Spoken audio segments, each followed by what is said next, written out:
Everybody, I'm Jennifer J. Raffler, and I'm here today with hardcore seeker and promoter of the truth, also head author and creator of Discerning the Mystery, Shem El-Jamal. Hi, Shem. Hey, Jennifer. Thanks a lot for having me again. Thank you for joining me. How are you? I'm well. I'm moving along, trying to keep up with news lately. It's kind of crazy. Yeah. So what's the latest? The latest mystery is, I guess you could say, trying to figure out what disclosure will come next. It just seems as though there are so many different subjects being discussed within news, within alternative news, in both alternative and the mainstream. But it just seems as though, say about a year ago, people were being prepared in a way for bigger disclosures, but they were coming at a very subtle and almost unnoticeable rate. And now it seems as though they're moving at warp speed, and there are multiple subjects all at the same time. Like right now, we're seeing different charity organizations going down. We're seeing signs that actual elitist assets are being frozen. I saw one video that came out that was basically, it was a couple that looked surprisingly like the Clintons sitting on a commercial flight, and that doesn't happen. Like, these people, we're not used to seeing these people, feet away from us. They're usually surrounded by security guards, Secret Service, flying ritzy in their Lear jets, and it's kind of wild. So at the same time we're seeing all this alternative disclosure, we're actually seeing different signs that it's happening. So it's kind of exciting. Yes, indeed. Well, Shem, can you share a little bit with our viewers about who you are and what you do and why you created Discerning the Mystery? Well, good question. Big question. Who am I? I guess you could say I'm a really curious person. That curiosity sort of started out when I woke up. And I say woke up, but the fact is, it's a continual process. I guess you could say when all of us start out in,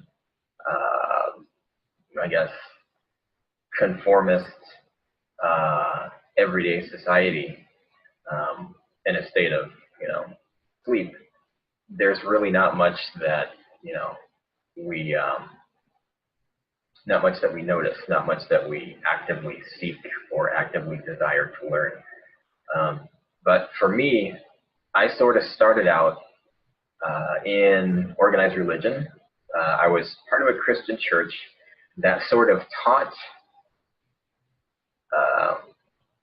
helpful moral standards in some cases, but in others it was sort of counterproductive to a happy life. And so I guess through that experience, I learned the difference. Well, first off, I learned that sometimes truth and lies are sold in the same package. I also learned that in order to be successful and to be as productive and basically live up to our potential, we kind of have to take the reins for ourselves. It's not this. It's not a conformist game, I guess you could say. So, getting back to your question, I don't know, there are details that I could share, but I would just kind of invite people to read my bio on Discerning the Mystery. Let's see. Tell me your question one more time. You kind of threw a few at me there. What prompted you to create your website? Oh, yes. All right. Yeah, that was kind of interesting. It's as though you take this motivation of, I guess, benevolent prompting, whatever that means, inspiration, creative, explorative desire, and you combine that with a not so pleasant series of experiences, Mm-hmm. you get sort of this, well, you could say a team of both positive and negative events that work together to sort of push you in a direction. And that's kind of what happened to me. You can say both the positive and negative polarity sort of pushed me in the direction of expressing myself and revealing more about who I am, or maybe not so much who I am. Sort of, sort of a self-identified, or you can say I was identifying myself as a secondary effect. But my Okay. exploration about the world was, I guess I wanted to make that public, because in a big way, this is something everyone goes through. Mm-hmm. So that was the, I guess you could say, the positive aspect. The negative was realizing that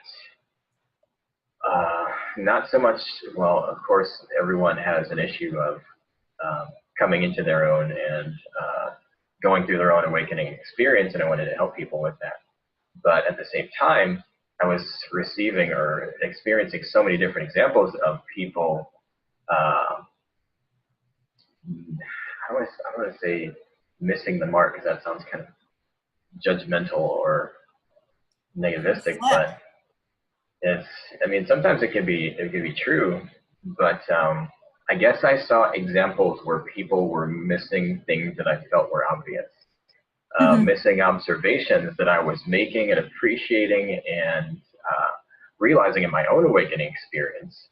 And these are just basic, truths that can be provably, or that can be proven by, practical means. Basic, healthy standards of thought, emotion, processing one's life experience. So I guess I saw that I had an opportunity to help.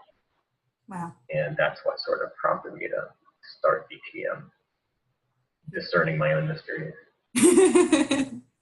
Awesome. Thank you, Shem. So can you speak on the specific experiences that helped you wake up? Oh, okay.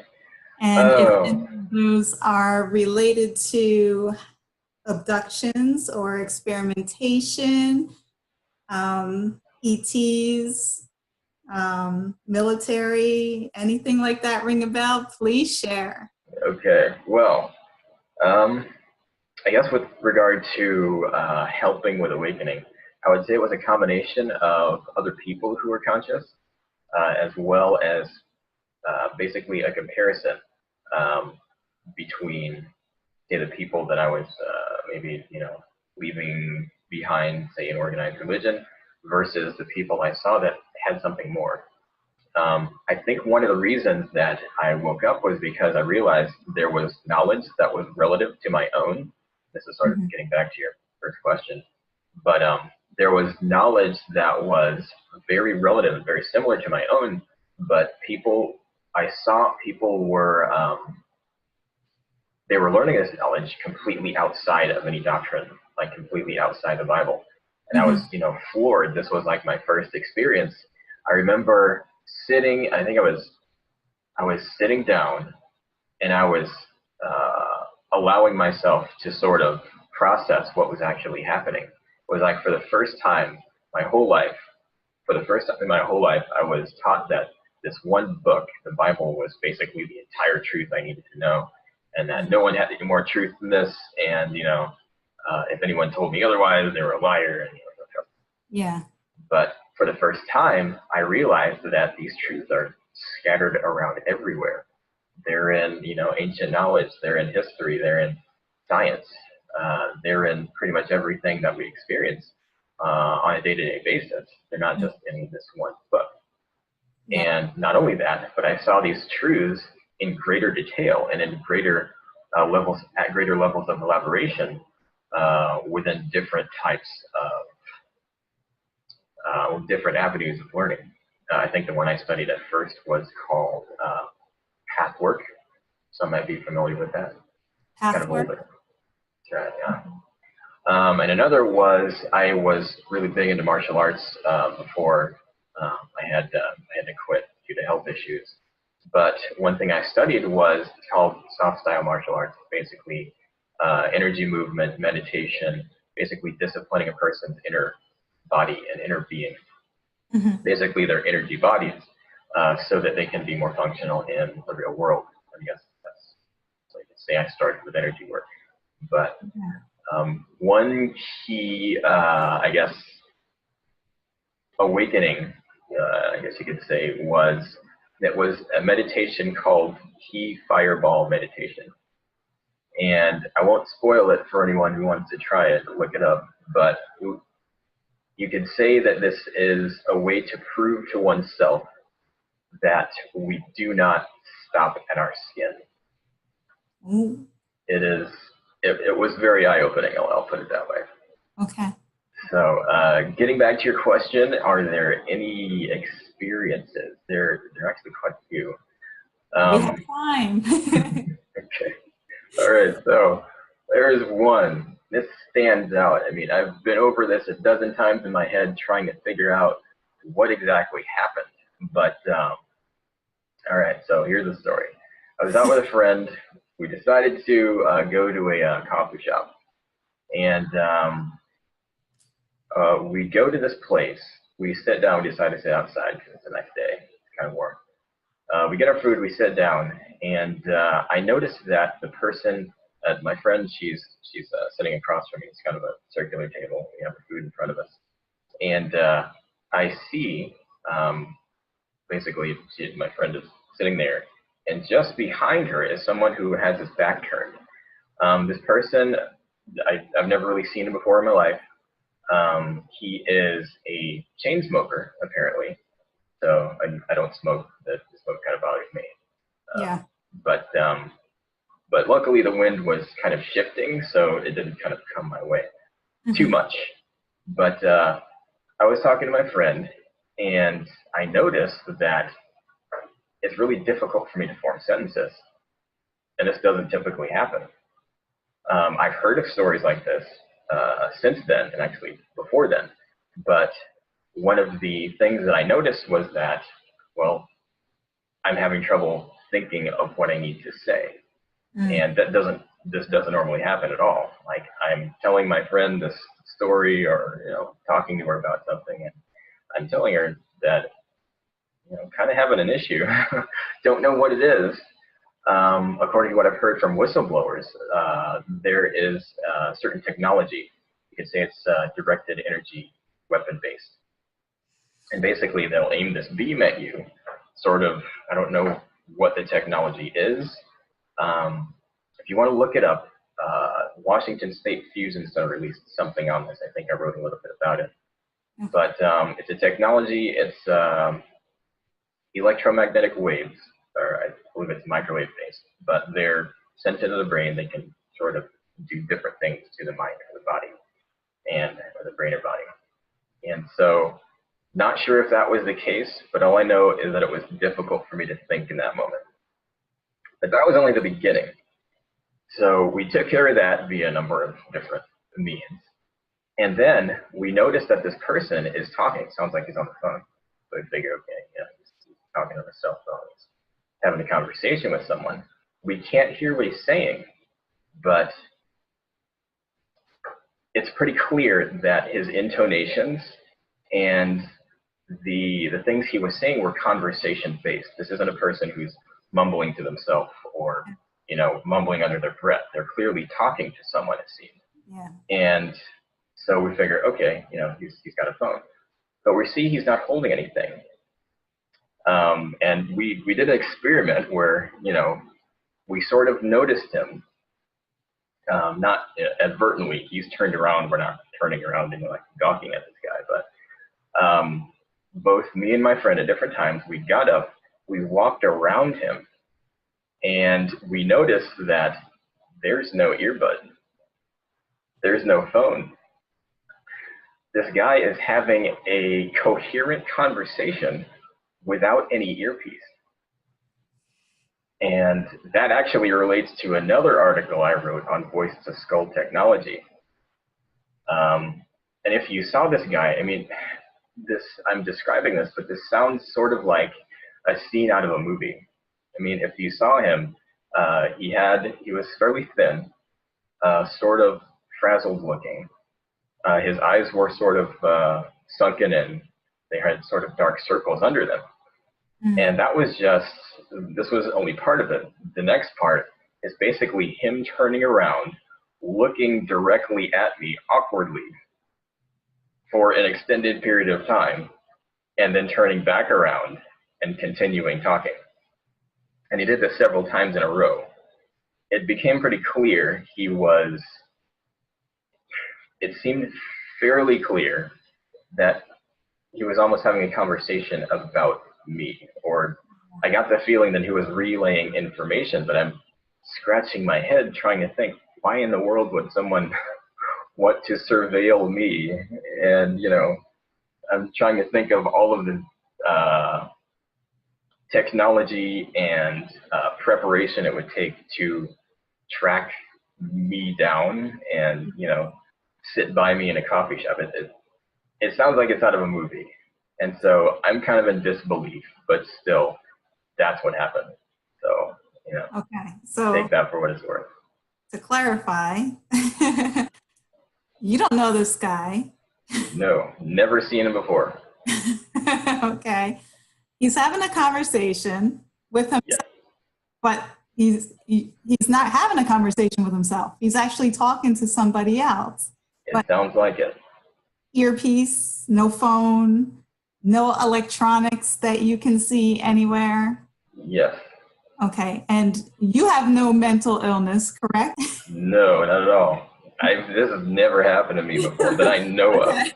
So you don't think that people are always looking for you and you? No.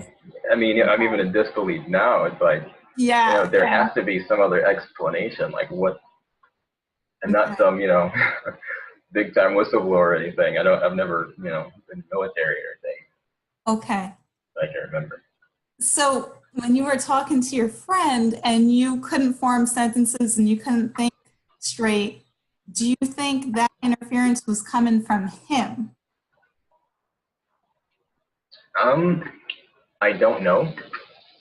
I have heard of people with psychic ability who can sort of scramble thoughts.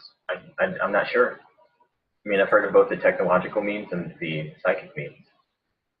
But I got the feeling that maybe he was used in some way, but I just don't know how.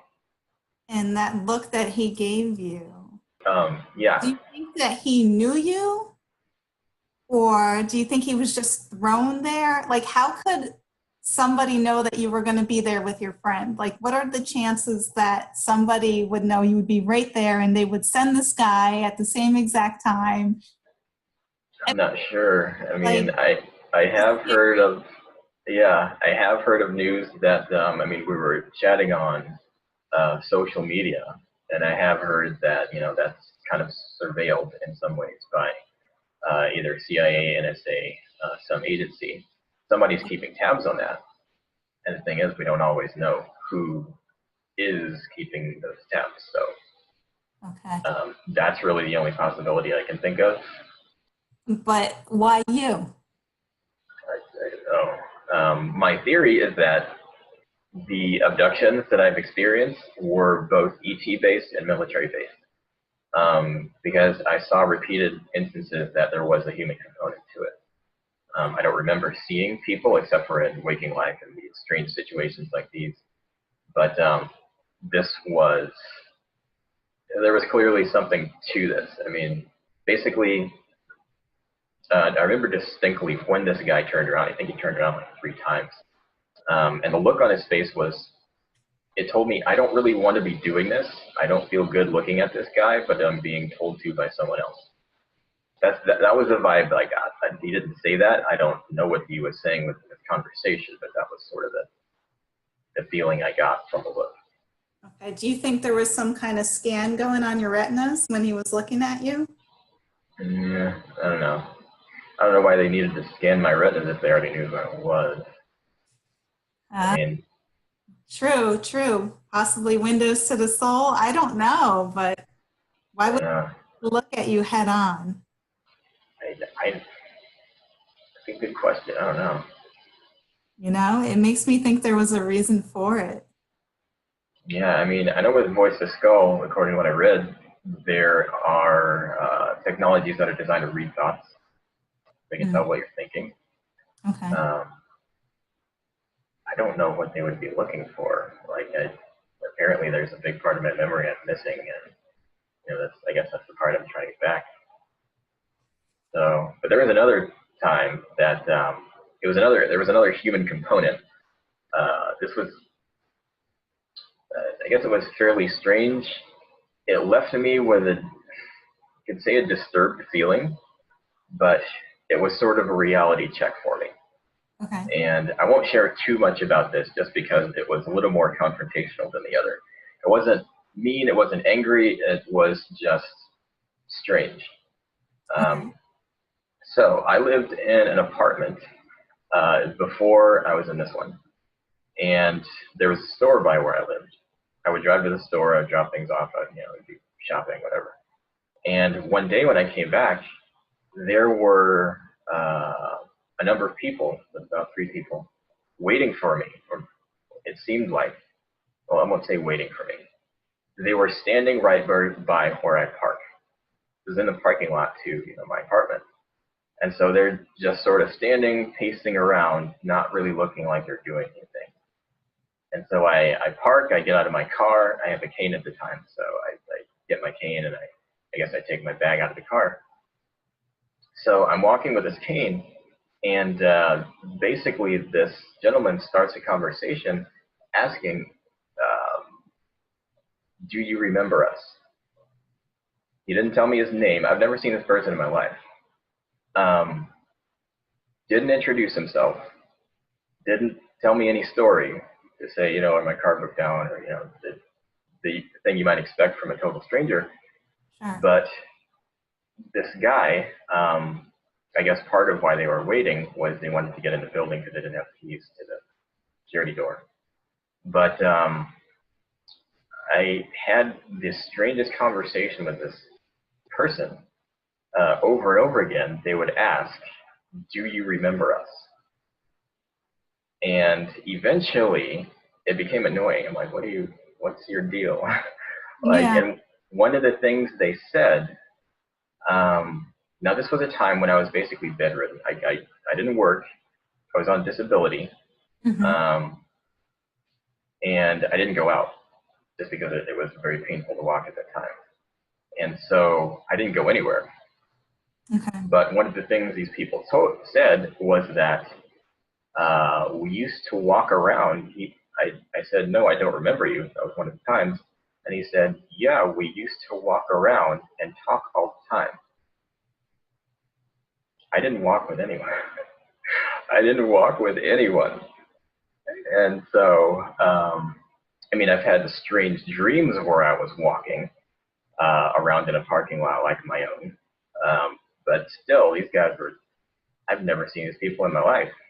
And so Mm. it was very strange. I think they asked like 9 or 10 times, like, "You sure you don't remember us?"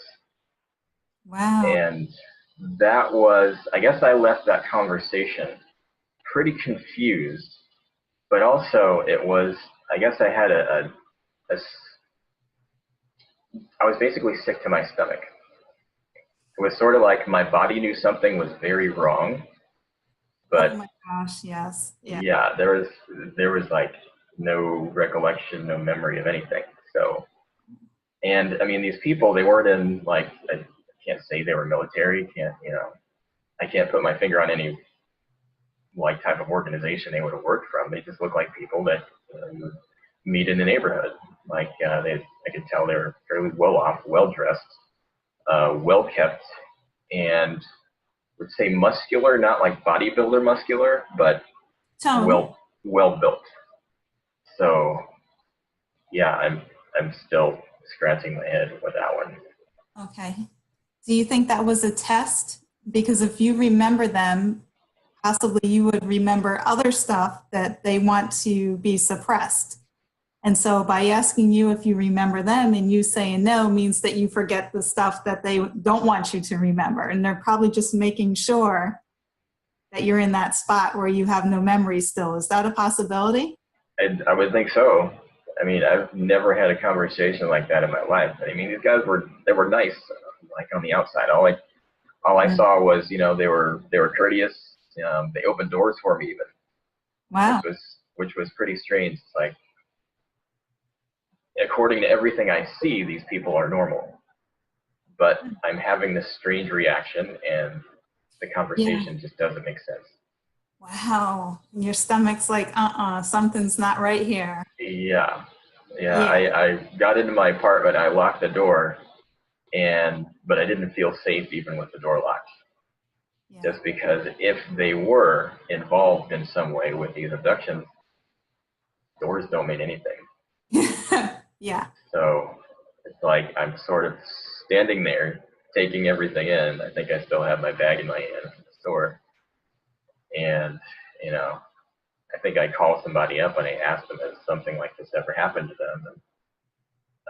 And this is not normal. Wow. Okay. Shem, I have to tell you that since we started the interview, I've been getting waves of goosebumps throughout. Really? Yes. And that does happen to me if something, I guess, rings true. I'm getting it again. Oh my God.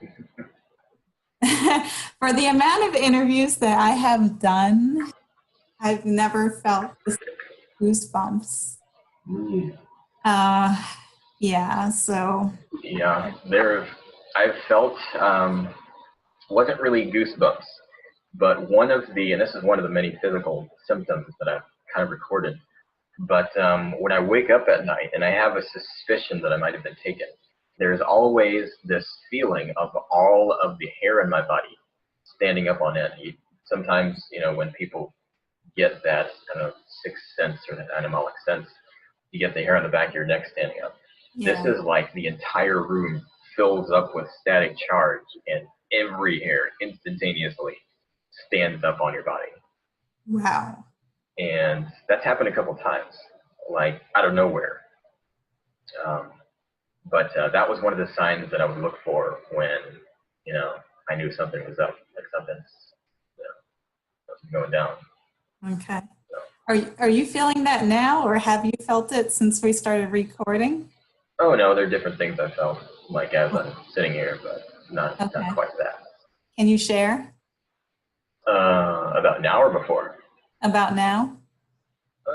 Well, I mean, a little bit of goosebumps, a little bit of tightness, different places, but you know, it could be worse.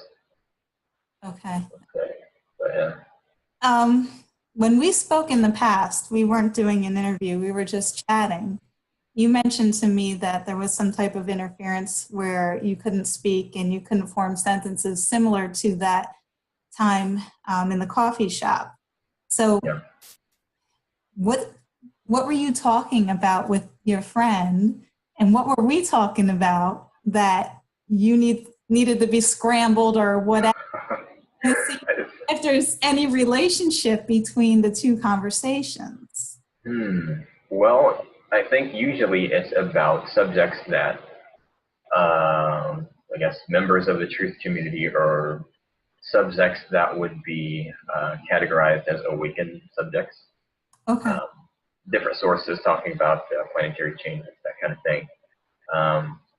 But it's kind of a hot topic right now. It's like one of my favorite things to talk about. So, but yeah, it seems like with specific people, this doesn't happen with everyone.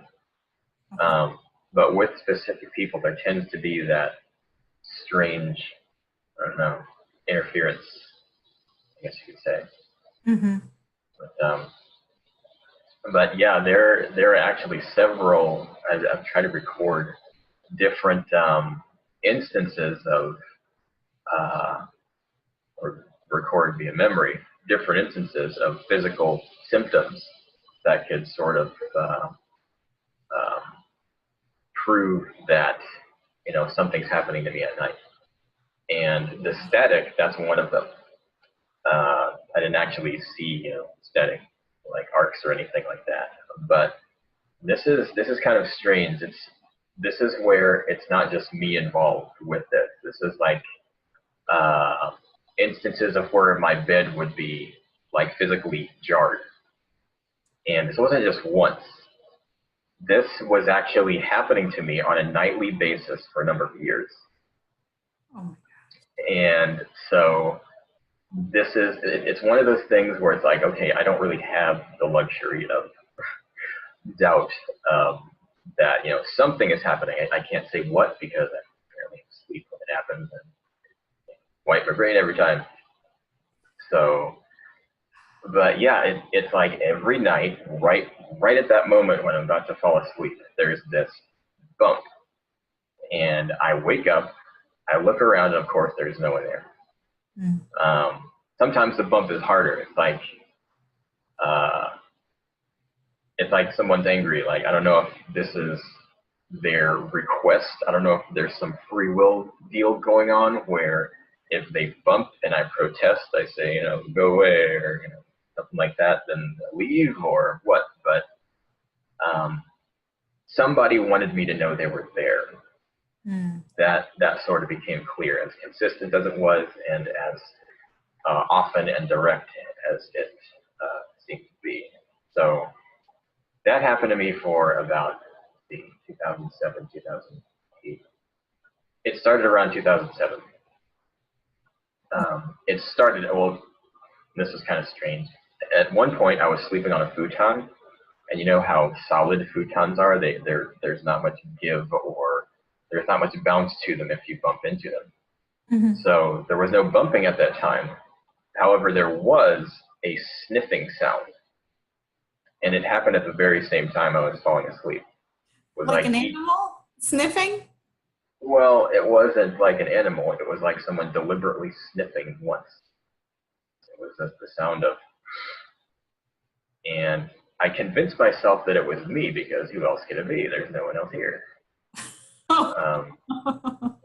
At the time, at one point, there was a dog in the room with me. He was in his kennel, and I noticed he would go crazy at night at different points.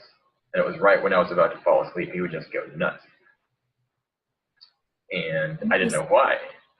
So I actually had to put him out in the my parents had a barn at that time, and so I walked him out and I had to put him in the barn because he wouldn't let me go to sleep.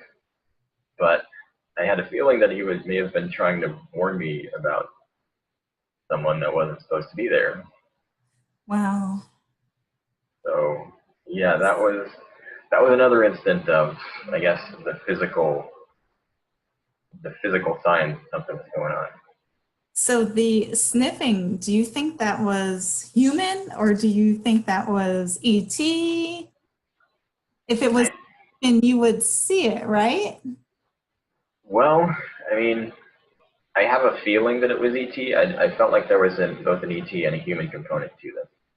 Okay. Granted, somebody can happen. If there is a means of becoming invisible or becoming undetectable by human eyes, we can just use a recording, I guess. But I kind of look at the universe in that it has multiple layers. It's sort of like a radio station. FM radio kind of goes in both directions to infinity. Or of course, there's a band where there's a wavelength you can hear where that picks up on radio. But you can call them dimensions, but every dimension has a different station or a different wavelength. But it's only on certain frequencies that we can actually perceive physical reality. They exist at multiple levels, and there are levels that we would be able to perceive if we had the means, but our eyes and our mind, for some reason, seem to agree that certain things don't exist, so we don't see them. Because we don't believe. Yeah. Kind of funny, one of the things I read about the visual cortex is that it's strange in that it seems to be based upon belief. Just like you said, if a person doesn't believe something exists, their eyes, their brain will physically not be able to pick it up. This has been proven with hypnosis, been proven in different instances, but that's that's one of the things I base this, this experience that I believe I'm having, that I was having. It seems to have stopped. But there are instances where I will be, it's either at night before I'm going to sleep or in the morning just before I wake up, where I hear people talking. Mm-hmm. Like in waking time, of course, there's no one there. I don't hear anybody, I don't see anyone. But there have actually been times when I've heard people. There was one instant where I heard, he's waking up. Oh boy. Yeah, when I was waking up in the morning. Oh boy. And at that point, I was so used to this. I kind of put two and two together. Yeah, nothing kind of thing I can record, but I basically just say, get out. And then I hear this whooshing sound, like a flock of like ducks taking off, Oh, wow. and then complete silence. So of course I wake up and I'm not happy because there's people in my room doing stuff. Yeah. Or Yeah. so it seems. But there have been times when things were done to my bed that it was clearly physical. This was waking me up from being asleep. So these were a few more instances. I will tell you, like early on, this was kind of right after college, I was woken up 3 mornings in a row, and this was sort of the introduction to the bigger stuff. But early on, I was moving in with 3 other guys. We had kind of a loft apartment. A lot of threes. Right, see it, 3 mornings and 3 guys. Okay. Yeah. No, just noticed that. But so I'm in bed, and it's not anything subtle, but the night before there was a humidifier that I deliberately put on a shelf in the closet, and I didn't know what else to do with it, so I wanted to clean up before I went to sleep. I was moving into this room, but at the same time, someone else was moving out. Okay. So I took this humidifier and I put it on the shelf, and I made sure it was on the back because there were clothes sort of sitting there, and I didn't want it to fall down. So the next morning, what do I wake up to but a humidifier crashing to the floor at 7 a.m. Of course, I freak out. I'm ready to punch someone. And so I calm down. That's really not the way to wake up, by the way. Don't recommend it. No kidding. So I look around, and I calm down. I'm part scared, pretty angry. Yeah. And so I go about my day. So I don't think much of it. So the next day, I think it's the next day. This was another point. But the 3 mornings in a row that I'm referring to, that was when I was woken up by the sound of sort of a rapping, a hand sort of smacking my bed rapidly. And I think it was like 7 times. It was like I woke up, and I won't do it on the mic. I'm sure I'll mess something up, but it was very, very distinct. I'll try it on the table and edit it out if that's kind of freaky, but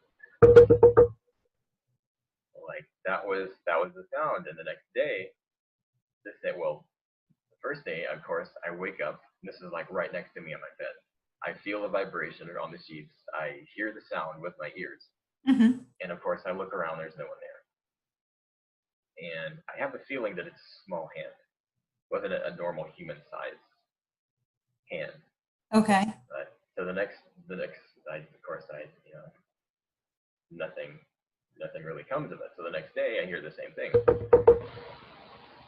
Same feeling, same vibration on the bed, same sound. And so I'm looking around. Finally, I tell my roommates that, this is like something's up. Mm-hmm. The 3rd morning wasn't on my bed. It was on I think it was my right ankle. So this was skin on skin. I get the tactile sensation of a hand on my foot waking me up from sleep. And of course, I'm used to it by now. I wake up, I look around, and of course, no one's there. Yeah. So I tell my roommate, somebody is waking me up, and of course, like, I would suspect them if, I saw someone in the room. Yeah. Hiding under the bed trying to screw with me, but it wasn't them. And the thing was that when this was kind of a crazy instance here, but I told my roommate about this, and they didn't seem surprised. They weren't looking at me like I was crazy. And it turned out that my roommate was experiencing something similar. And so this was at night. He didn't experience like a very pleasant instance of this, but he was woken up in the middle of the night. I don't know if it was like 2 or 3 a.m., but he was awakened to a hard slap on his hand, just smack. And by this time, I had developed a reputation in the household. They said that, Shem has a friend waking him up. That was the thing. They call it Shem's friend. And so he was like sitting there thinking, okay, somebody just smacked me. And so then he thinks to himself, oh, it's just Shem's friend. And he goes back to sleep. Just Shem's friend. Yeah. So you're thinking E.T.? Is that what you're thinking? Because you said it was a smaller sized hand? It seems like it. And according to Whitley Strieber, the ETs that he was referring to, the comb grays, these beings like to joke around. Some people talk about the automatons, the sort of automated robotic type ETs that don't really have consciousness, their own consciousness. They're just sort of they're kind of like the workers of the group, you could say. Mm-hmm. This didn't seem like that. These weren't automatons. There was a sense of humor there. It wasn't the kind of thing you could laugh at. It was as though I was the butt of the joke most of the time. So yeah. It wasn't too fun.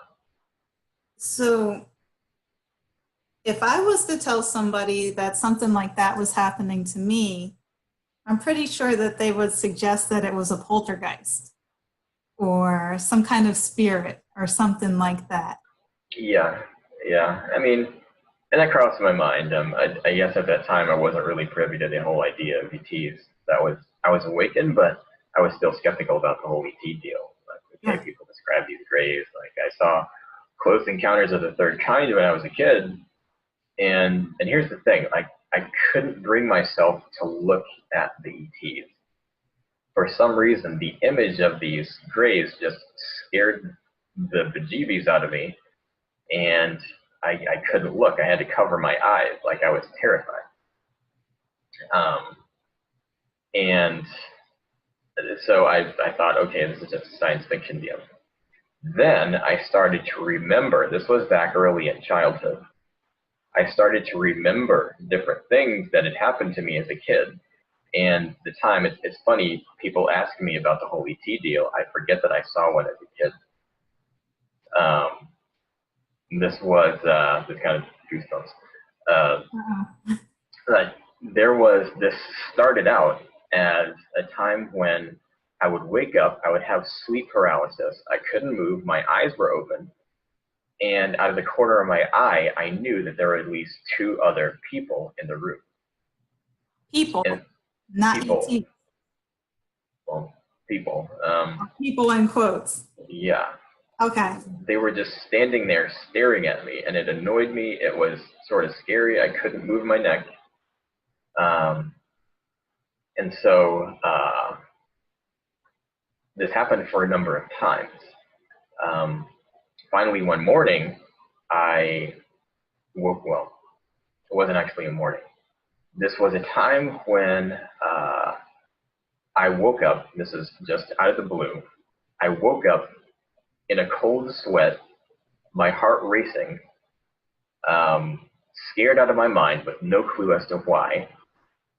I'm laying on my bed in a ball, and the covers are just sort of dumped on top of me. This isn't how I go to bed at night. So I guess I was about 7 or 8. And I have no clue why I'm terrified. There's a very discontiguous series of events that I have no recollection of. All I know is that my heart is racing and I'm afraid to move. So finally, I work up the courage after a number of minutes to actually move and to, start to get comfortable like people do when they're in bed. Yeah. So I move a little bit, and the covers, that's another thing. I don't want the covers to come off. Okay. Because for some reason, I feel like there's something out there that I really don't want to see. And but accidentally, the covers move a little bit. And that's when I saw, their almond eyes, the mouth, like the gray head. And I saw it just a little bit, and I slammed the covers back over my head and, pretended like it wasn't happening. Oh. And it's very interesting because every time someone asks me about this, I sort of block out the things that happened to me in childhood. Yeah. So it takes a bit to remember. So how old were you when that was happening, do you think? That was about age 7 or 8. 7 or 8. Okay. Yeah. So it could have been happening before, and you just didn't know what was going on, and yeah. Yeah, it probably was. I mean, if I am an abductee, and I believe I am, or I was, then probably happened in childhood. I mean, it happens like the moment you're born. And there's sort of a number of dreams, like a strange state of mind that I would find myself in at different times, where one, it's like this strange vision where the covers are being yanked off of me. And it's with such force that my grabbing them has absolutely no effect. Wow. It's like the covers just go like toward the foot of the bed, just like somebody's yanking them off, and then my memory's blank after that. Oh boy. So I guess that happened a number of times. Wow. And any other things? Waking up with blood or any other? Oh, yeah. Something was going on that should not have been going on? Yeah, I actually have a picture of this, but at first when things started out, kind of jumping around here, but okay, yeah, this was back around when I was first sort of waking up. This may have been 2011, around there. But there was a time when it became fairly clear that something was happening. It was as though I had a friend tell me the different symptoms of abduction, and I seemed to have every one of them, right on down to the health issues. And it was very interesting because at a certain point, it was like they didn't try to hide anymore. It was like, yeah, we're here to take you, type of thing. They didn't actually tell me anything, but there was a time when, let's see, what was the first instance? I think I told about this in an article I wrote. This was kind of when my website first started. But there was an incident where I woke up and I thought I was in a place that looked like my room, only everything was stretched out like in like a hall of mirrors type situation. There was a blue light like sort of shone on my closet. I have a view of my closet in the like as I lay on my bed. But I remember sitting there and wondering why I couldn't move. And at one point, this was actually fairly strange, but there was, of course, the commonplace drill that people recall either hearing or seeing, but I felt a drilling.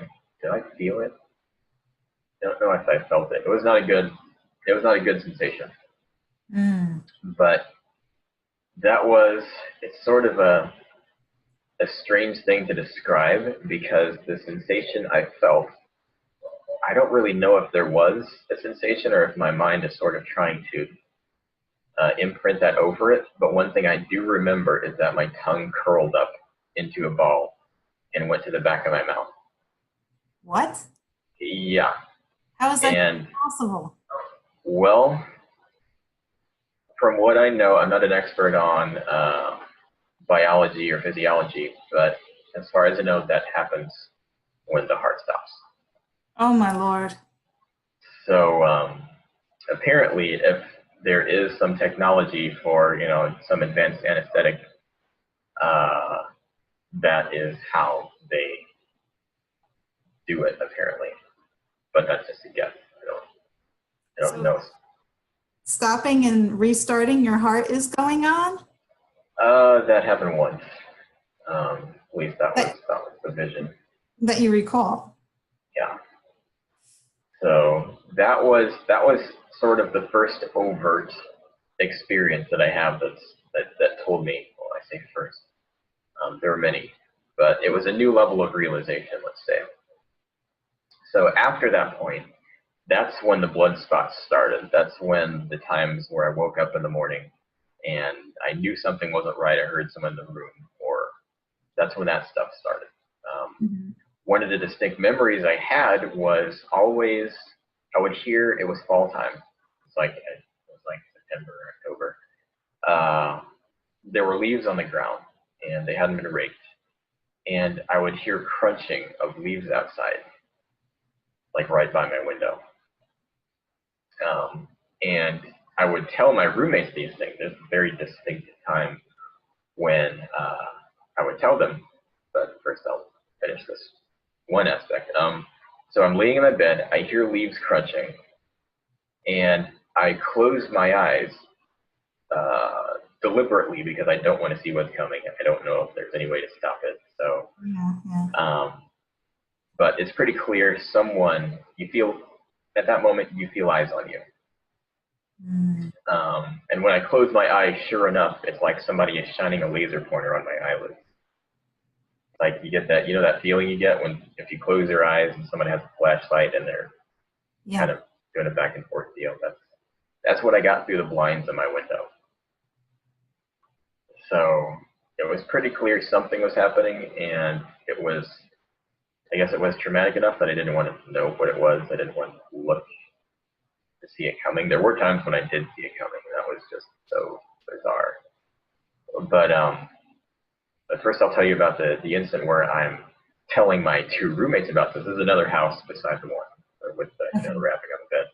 This is like two households or several households later. Okay. So I'm sitting in my roommate's at my roommate's desk. His room is right next to mine. I'm telling about this, and he's sort of in front of me. And to my right is the door to the room, and my other roommate is standing there listening. And so I'm telling him the same story I'm telling you. And right as I'm doing this, we hear 4 footsteps crunching leaves of a roughly 6 foot tall humanoid of some kind right outside his window. So we hear 4 footsteps, the exact moment I'm talking about this, crunching up to his window and stopping right where his window is. So that was one instant where we're all wide awake, no one's dreaming, no one is, on any controlled substance. We all stopped everything we were doing and all our heads turned simultaneously and looked at that window. The blinds were closed, we didn't see anything. And I looked at him, sort of giving him a look at see. Like that was sort of the reaction that I had. Yeah. But he had this nervous look. You can almost see him shaking. But instead of sort of acknowledging what may have been happening, he sort of got this nervous smile on his face, and he says, "Maybe it was a rabbit." Yeah. Okay. And so, yeah, there's a certain level of denial with the people that I've lived with, I guess you could say. It was the Easter Bunny, indeed. Yeah. Couple months early. Yeah. So yeah, I had my roommates having these similar experiences, Mm. Different things that have no physical explanation, but that seem to follow me wherever I went. Okay. So, Wow. yeah, and there were different visions that I had, different things that I felt happened to me after I went to sleep. One could chalk those down to dreams, or, they can make what they will of them, but they sort of stuck with me. Mm-hmm. There was nothing very overt. It seemed like the image of the gray or any human being's face was obscured. I never got to see or remember anyone's face. When I did see a possible gray, it was sort of strange. It's like, I don't know if you see the old movie effects before CGI came out, but they used to actually take photographic cutouts of a person's face and superimpose them over different actors, say if the actor wasn't there. I think they did this with Bruce Lee a couple of times. Okay. With I think it was The Game of Death they did. Or some movie, they superimposed a photograph of them.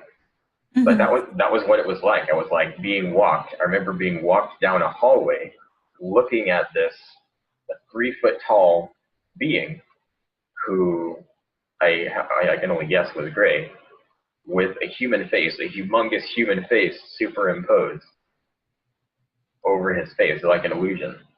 Like, what's the point? I think they gathered that the face of the gray invoked a fear response, and for some reason they wanted me to avoid that. Okay. Okay. So these were a few of the visions I had. I've had other visions of being sort of walked back to my bed. Like, I remember walking up to my bed, my wall was completely gone. I could see outside, and I could see the garbage cans that are right next to the kitchen door, which was like right next to me. But there were grays, like, walking me back to this bed. Now I know this was not likely. I was not in my normal state of mind at this time. This could have been an induced experience. It could have been a number of things. Mm. But these images seemed to correlate quite often with the strange, unexplained experiences. Others involve the blood spots. One distinct time, this was when I first started noticing these, but I woke up, I would take my shirt off, I got a white t-shirt on. I go in the bathroom, and I guess I'm brushing my teeth, and I sort of freak out because I see this spot of congealed blood on I think it was my right shoulder, sort of like right around in this area. And I'm freaking out because this doesn't look like a pinprick. It doesn't look like a scrape or anything like that, like I might have scratched myself in my sleep with my fingernail. This is an exact, precise, looks like it's been done with an acupuncture needle or something smaller. Mm. But there was no redness. There was no scarring. It was just this spot of congealed blood, like it had just been done. And I know I didn't do this. Yeah. I know no one else did this. I think one of my roommates said, another one of the nihilists, he says, maybe you fell.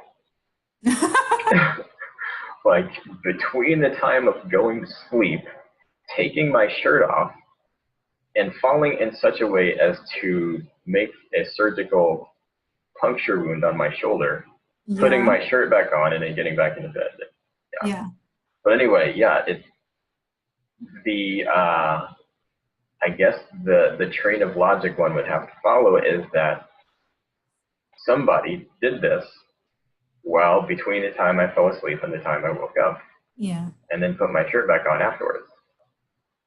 And I mean, that's really the only reasonable explanation I can come up with. Some people might think that sounds nuts, but this kind of thing doesn't happen repeatedly without someone deliberately doing it. Mm-hmm. So that was one instance. There were instances, and it gets pretty weird. There were instances where I would fall asleep. I would be lying on my side, and for some reason, I would feel as though I would have a knowing in my mind that I shouldn't move. I had both a pain in my back and some sort of suggestion that I shouldn't move. And sure enough, when I wake up, I see sort of what I can only describe as a small bump, or what could be a needle mark in the center of my back. Oh my Lord. In your spine? Yeah. Oh boy. And so that happened a number of times. I couldn't really see those, like get a close look at those. So I never got like, I don't know, pictures or anything. But there were times when, well, actually there was one time when I woke up in the morning. I was just barely conscious. And I'm waking up. I wake up to an itch in my nose. And instinctively, I just sort of brush my hand across my nose. But when I did, my hand is stopped by something. And this was basically a hard object that was protruding out of one nostril. And the second that happened, I heard, was it an alarm? It was either an alarm or like snorts, like someone was sort of scurrying away. Wow. But of course, when I woke up, there was nothing in my nose. I had a nosebleed. But yeah, there was something hard, thicker than say a ballpoint pen. But oh Lord, that's thick. Yeah, trying to think of what I could compare it to. But my best guess is some kind of technology, some kind of, I don't know if that would be used to scan my brain or something. I don't know. I know that's not something normal someone experiences when they wake up. No, they could have been putting an implant or removing one. Possibly. There are a number of, I guess, instances that just sort of have played with my head since. I have my theories about what they were, but there's really, it's sort of a mystery still. So the spot on your shoulder, the actual, I don't know, I don't want to say it seems like it was much smaller, like you said, like an acupuncture needle size. Yeah. What is in your shoulder? Do you have any issues with you said it was your right shoulder, correct? I think. It was a long time ago, so I could be wrong. Do you have any issues with your shoulder? No. Not really. Okay. Thinking the tests that I see tests instinctively. Maybe there were tests. I don't know. But it seemed like just a small sample or a biopsy of some kind. Okay. I guess. Okay. Huh. And the nosebleed was on the same side as you felt something in your nose? It was a long time ago. I do know that I had a number of nosebleeds, and I don't normally. Like, it wasn't dry in the room. It wasn't, there weren't too many instances of this. But yeah, I do remember being confused. I guess I felt, I don't know if I felt vibration, but I felt like someone was scurrying around on the bed. I want to say it was maybe at least two different beings. Okay. But if that was the case, they would have to be very short and very lightweight because I didn't feel the bed like depressed or anything. Okay. So So are you thinking that these beings are not benevolent? they didn't seem, by their sense of humor, I would say they're not so much benevolent. Okay. I would say they're either neutral or leaning towards the negative. Okay. Self-interested. Okay. Have you ever thought about being hypnotized to possibly find out what was going on, to unlock those repressed memories? Well, I have. It's just if you get somebody really good who's proven to know their stuff, and to be careful not to front load their their patient or client, then yeah. But the issue is the expense as well as the fee, because most of these people live in California or like in different places. So Okay. Have you ever seen any UFOs? not to my memory. There have been times they say you can call them. There have been times when I saw, you could call it a gold streak, very, very quick, too fast to be a meteor, and very, very small when I looked at it in the sky. And this was very interesting because there were 2 nights in a row where I could have sworn I saw the exact same meteor in the exact same place in the sky, going in the same direction. Yeah. And that's, of course, that's not normal. Yeah. But there would be different times where I would see a streak in the sky, like a gold streak, whenever I asked, like I want to see a graph. And that's what I would say. And I would see this streak sometimes, not always. But I've never outright seen a UFO for some reason when I'm with a group where out stargazing and they say they see a UFO. I always miss them. I'm looking in another direction, or I'm looking at my, the ground, or, I'm missing them in some way for some reason. So Interesting. yeah. Huh. I would think that you would be the first to spot them. Well, it seems as though I'm blocked in some way, or my experience with that type of group was largely negative or unpleasant, and so I have an inclination to maybe avoid. Yeah. Maybe subconsciously I'm looking away.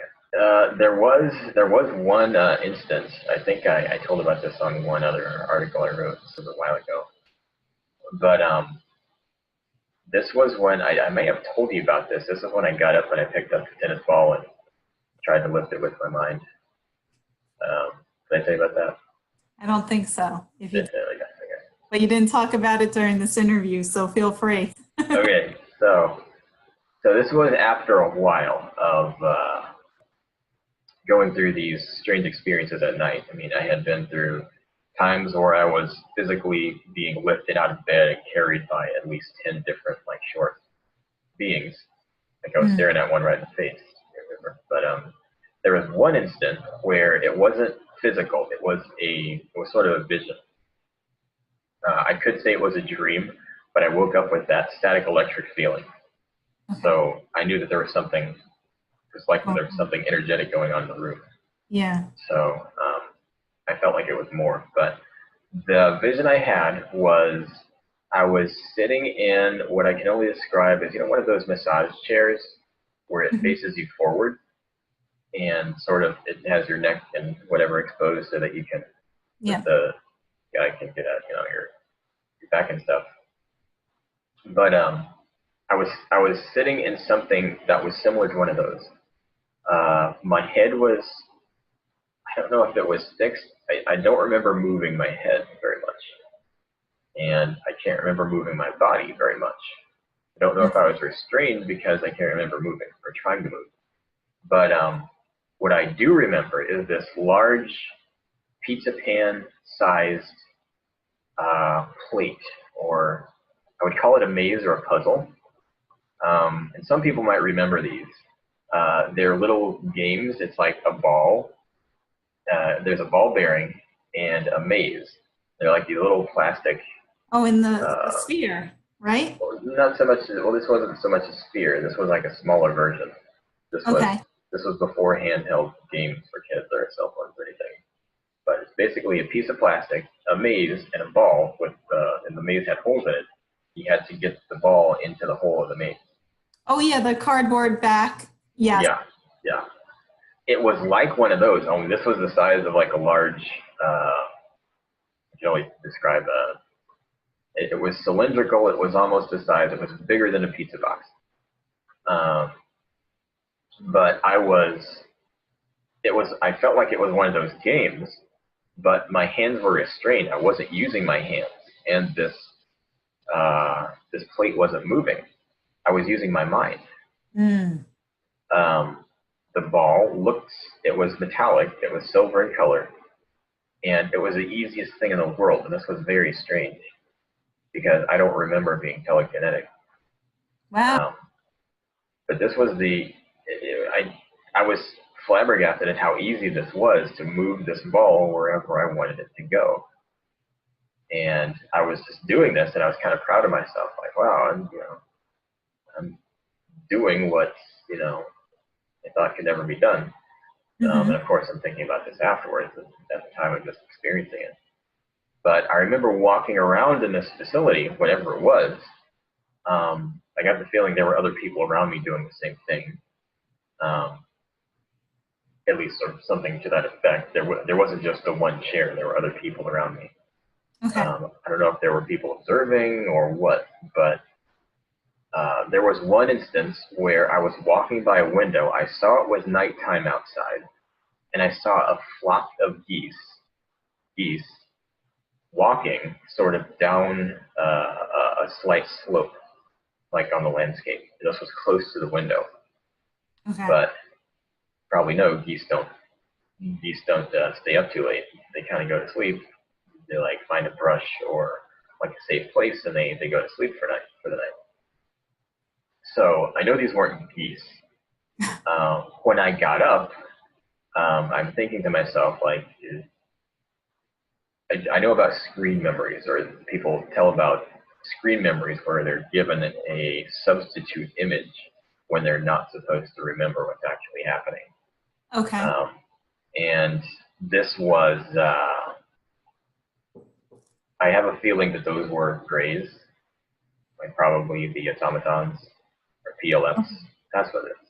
Thinking of the acronym. Okay. So but they usually move in groups. I don't know if that's because of the AI consciousness they're hooked up to, or what. Okay. But I have the feeling that those geese were not geese; those were actually part of Wow. the gray robots. Okay. But that was another part that I remembered. And I woke up, and I'm of course I have the static electric uncomfortable feeling.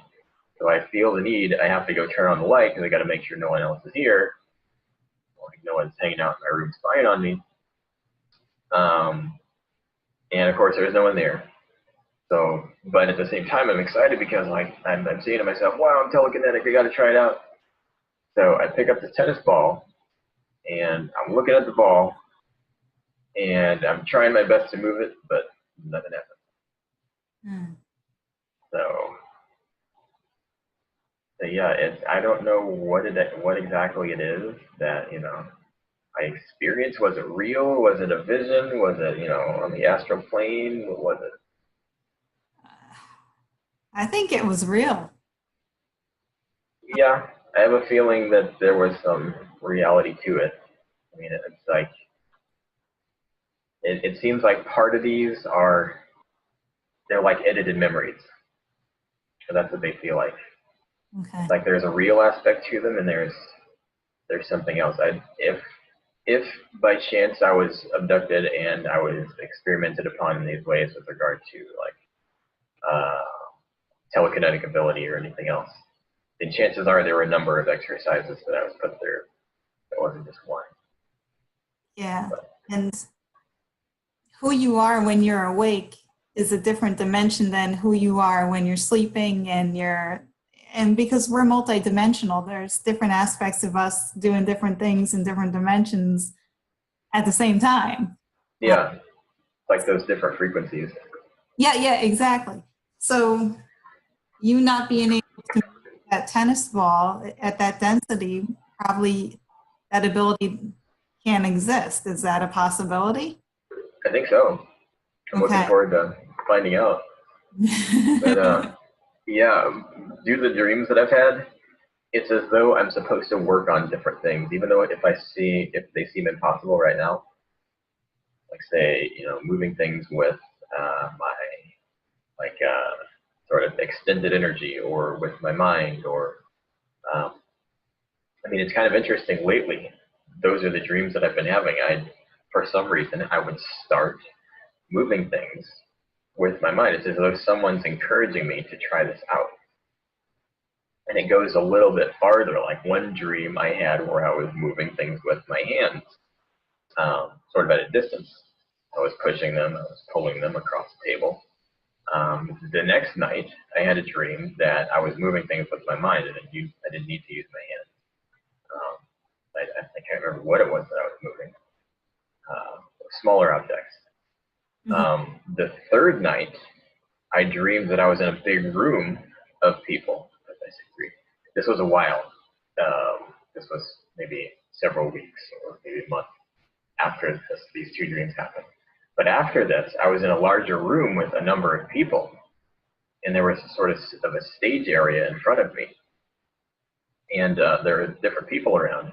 I started moving things with my mind, and they all started doing the same thing. So were you a teacher? I guess. I mean, I didn't really say anything, but it was as though it was like people were following suit. Okay. And I'm thinking, like, if there is like this ascension that we're all talking about, if this is going on, chances are it will happen for those who have less mental hangups than those who have those mental anchors that prevent them from going that much farther mentally.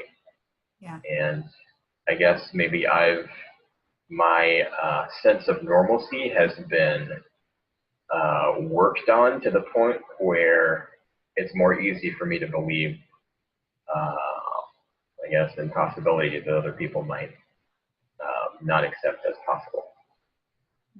So it's like, for me, these things happening to me, at this point, it's pretty much proven that something was happening to me. Something was happening to me. I can't say who it was or who all was involved, but I know something happened, and I know things can be done to prevent it. Okay. So. And do you believe that you will have the answers, that you will discover the answers? Totally. Okay. Like, I'm thinking they're bouncing around up there now. I just, have to get a hold of them. Yeah. So, Shem, for our viewers out there that are thinking that possibly they have been experimented on or they've been abducted, what are the signs that you've been abducted or experimented on? I know to me in the past, there's a book called Communion, and there's a photo on that cover that's quite scary to people that have been abducted. Is that correct? Yeah, Whitley Strieber has he has a little detail in there that talks about. He says something to the effect of, if you have an adverse reaction to the cover of this book, chances are you have been abducted. Because, I mean, psychologically speaking, it's just a picture.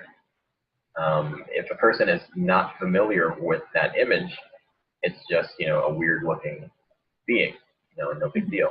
But if they have a situation where, or I should say, if they have an association within their mind that is linked to pain or a lack of familiarity with their situation to the point of fear, then it's more understandable they're going to have a fear response to it. Okay. But without that pain or without that negative stimulus and to begin with, there's really no reason to have an adverse reaction. So that's one way. And there are a number of symptoms. I think I listed these on the first article I wrote about my abduction experiences. I'm trying to think of the name. Journal of an Abductee is what I called it. Okay. And that's on discerningthemystery.com? Yep. It's one of the earlier articles. Okay. But I can give you a link if you like. Okay, that'd be great. We could share it. Yeah. So when you look at the cover of the Communion, does it freak you out? It did at first, but not so much anymore. Okay. It's kind of strange because imagine what I went through was so horrific. After a point, like, horror movies, like the images that people show, it just doesn't there was a point where it just didn't faze me anymore. I mean, I don't like gore Yeah. so much. I can hardly watch like medical videos, but yeah, it's as though your fear response gets dulled quite a bit after you go through so much. Okay. Okay. But, yeah. So waking up and having different things happening to your body, blood in places where it shouldn't be, or your bed being moved, or what else could indicate that you were possibly messed with while you were sleeping? What else? Hmm. Dreams? Well, dreams to an effect, but I mean, unless I'm leaving something out, I can't remember much else. Trying not to draw a blank here. But yeah, there's been so much. Like I will say there is a certain dynamic to dreams that I've learned. A difference between sort of a natural dreaming process and one that is manipulated. Like and this was basically via trial and error that I had to figure this out. But one of the, and this is basically under the assumption that this abduction experience is happening to me, and whoever is doing it has significant psychic control over their subject, or they try to impose that control over who they abduct. So under those conditions, this is my theory. I would say that whenever a person is put under in this way, it's sort of an inception type deal, where it's a dream within a dream within a dream. And one way that I realized this was that, number one, when there are people around, they don't quite act like normal people. They don't respond to stimuli in the way that normal human beings would. There's sort of an emotionless or stoic demeanor to them. Like in an instance where a person would be handed a child, and the child is obviously not human, and these people would throw the child on the floor. There were instances such as that. There would also be instances where it would be clear that I'm dreaming. It's clear that I'm not in the physical world, but there are no people around. I'm just in a humongous empty room. And that's the supposed vision. It doesn't feel like a dream, but I'm experiencing this for some reason. I don't know why. Yeah. There was one instance after experiencing this repeatedly that I started to, you could say, energetically struggle, and in order to get out of it. And when I did this, I woke up in another bed, and this bed had 3 humongous hands coming out of it. And these hands weren't letting me move. What? They were huge hands. And I gathered that this was someone's attempt at psychic control. It's like, it's the, you could say it's similar to the principle that we can't be controlled unless we let someone else control us. Okay. These hands were a way of convincing me, I think. They're a way of convincing me that I couldn't move. But in reality, I could. Okay. Illusion. And you would have, say, maybe a third layer of physical reality where you actually needed to remain still. Maybe you were restrained in that way. But I was restrained in that way. But there seems to be these layered experiences that are designed to sort of control me from a psychic level. And I'm not exactly sure what that's for, unless somebody tells me and shows me, I don't really have much to go on. But yeah. Wow, Shem. You must be pretty important. That is for sure. Well, I mean, I try not to think of it as a matter of importance. I mean, say my experience was unique. Well, you have a big piece of the puzzle. You have something that they don't want us to know about. You have some kind of skill or some kind of knowledge, or you play a very big part in something good. That's the way I take it. Yeah, I mean, it seems that way. I just wish I knew what it was. I mean, Yeah. it's pretty strange because I see at different levels, and starting my website or after starting this, um, it seems like there's a specific amount of resistance. It's extra to that which it seems like other people experience. Mm-hmm. It's as though I don't really do as much as other people. I mean, other people are working really hard and doing great work, and like I'm sort of, I don't know, I feel like I'll put something good out every now and then, but it doesn't seem like I'm outputting as much as other people. But even still, there is like this, I guess it's this overt censorship, excessive censorship, Okay. that just doesn't seem to be letting up. Hmm. Recently, more so, or Okay. I mean, it's been letting up more recently. So. Oh, okay. Okay. That's good. That's good because there's a lot of stuff that's going down in other Oh yeah. and things that we're not aware of. And we just Yeah. have faith that it's moving in the right direction and knowing that that's occurring. So that would make sense that things are getting a little bit easier on your end. And there's also Yeah. so many others that are, working for disclosure. And you're not so much alone as you were maybe 10 years ago. Yeah. It definitely seems like things have changed. I mean, I've been able to meet some amazing people, and who seem to be on the same path I am. Yeah. Uh, and I guess it's just been a matter of how in the world I'm supposed to contribute. It's like other people seem to know their talent. Me, it's like a daily process of sort of figuring out what it is that I can contribute best. Yeah.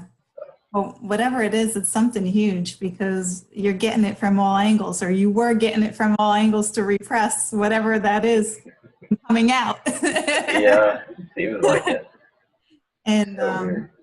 yeah, and your website is huge. I mean, you're contributing whenever you release one of your articles. So don't think that you're not doing a lot because you don't know the impact that your articles are having. Yeah, yeah, it's true. Seeds, they'll hear it from you and maybe hear it from Jordan or hear it from somebody else. And yeah. Definitely. Yeah, thank you. Well, thank you, Shem. Thank you so much for meeting with me today so that we could do this interview. And I'm so excited about it and I can't wait to release it. And Oh yeah. you shared Yeah. so much and I'm so grateful for that. Yeah, well, I'm grateful for you having me. It's always amazing. I find myself remembering things that I wouldn't have otherwise remembered, Oh, simply wow. because there's this there's you and the audience to tell. So I definitely appreciate it. Awesome. Is there anything else that you would like to share before we leave? Let's see. I would say that, I mean, it seems like people are sort of learning their ability to create the reality. They're becoming more proactive just by nature, Mm-hmm. and that's amazing. But I would encourage people to expand their scope of what they believe is possible. Okay. Because I think that's going to help us kind of liberate ourselves in the greatest ways in as little time as possible. Believing is seeing, as you said before in an interview. Totally. All right, awesome. Thank you again, Shem. This has been Right. Thank you so much. Bye, everybody. Bye.